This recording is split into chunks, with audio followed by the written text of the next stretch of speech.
Hello and welcome to a van tour vlog. I'm off to Wales again. Yes, Wales. I like it, and there's a lot I still haven't seen. I've got a new accessory for the trip. This is a suction mount which goes on the windscreen that will enable me to put my little action camera pointing out the windscreen and getting some footage of the driving. The footage I've had before has largely been by virtue of holding the camera and pointing it. I did buy a little cheapy one of these, $6.99 from Amazon, and the blooming thing wouldn't stick to the windscreen, kept falling off every 2 minutes. It was utterly hopeless.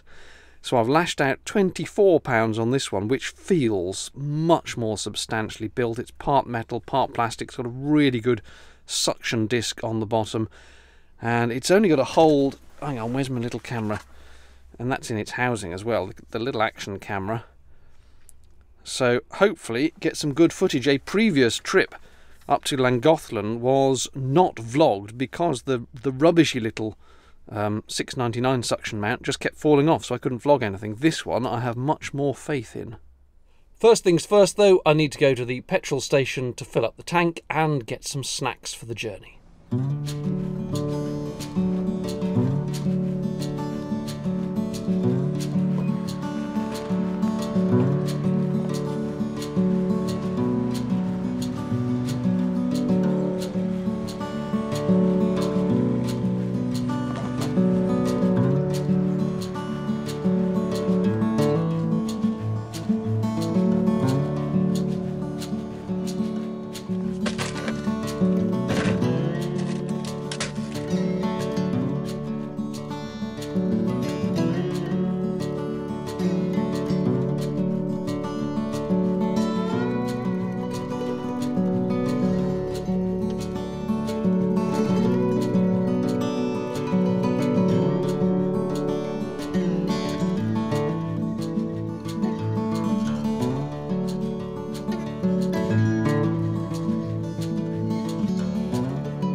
Take the first exit to A40.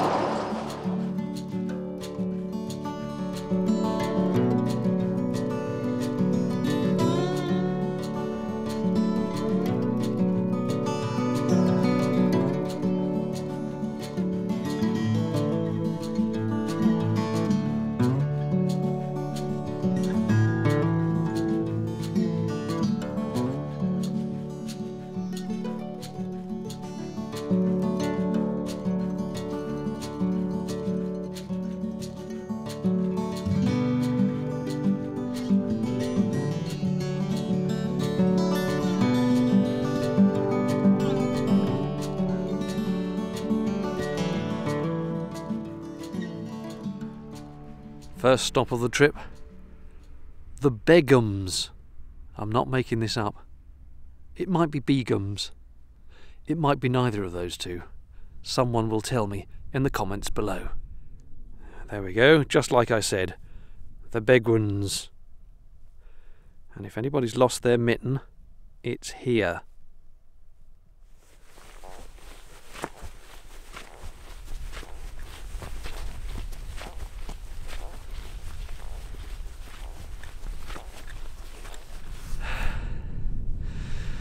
After another short climb, which indicates once again how mightily unfit I am, you do get a rather good view of the Black Mountains, which sound vaguely Tolkien-esque, but no sign of elves or any of that lot. And looking in the other direction, the little village on the hills in the distance is Payne's Castle.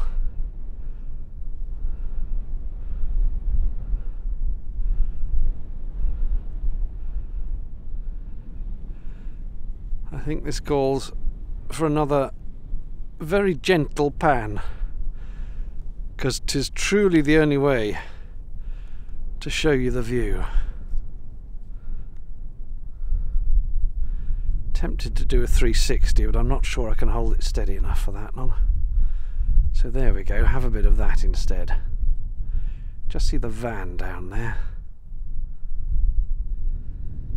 In the far distance, on the Black Mountains, the tiniest remnants of the snow from a few days ago.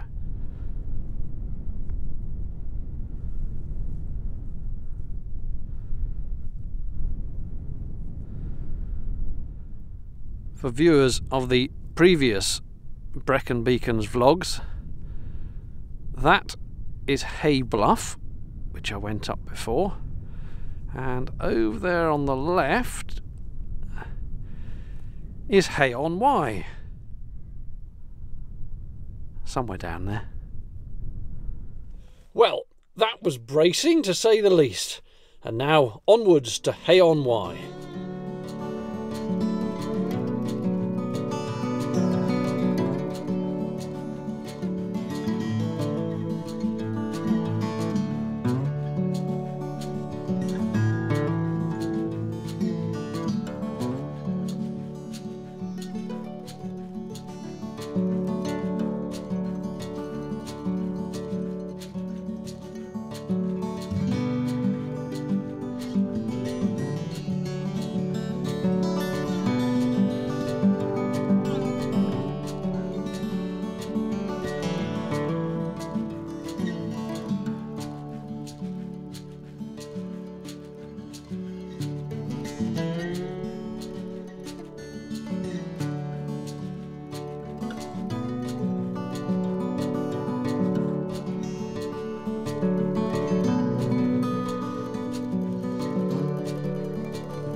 Here we are in Hay-on-Wye, home of the world famous, I would venture to suggest, a literary festival, when all the great and good of the world who have anything to do with literature come together for a big party. This is Hay Town Clock, built in 1884 at a cost of £600. I'd like to pretend I knew that, of course, but in fact, I just read the plaque. I'm reliably informed that Hay is twinned with Timbuktu, which explains this sign, which would otherwise be a bit weird. Needless to say, there's evidence of bookery all around.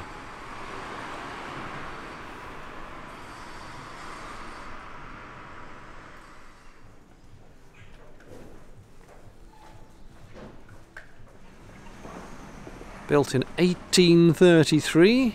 I'm not making this up, this is true. This is the butter market. Not to be confused with the cheese market, which is something different.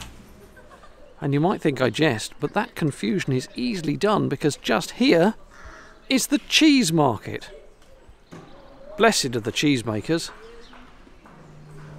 There's this rather useful information board inside the cheese market, which tells you all about it and about hay. Obviously I can't stop and show you all these boards, we'd be here forever, but you get the gist. And this is arguably the most famous bookshop in Hay. This is Booth's. Bookshop, cafe and cinema. Just your typical high street scene. Tractor coming down.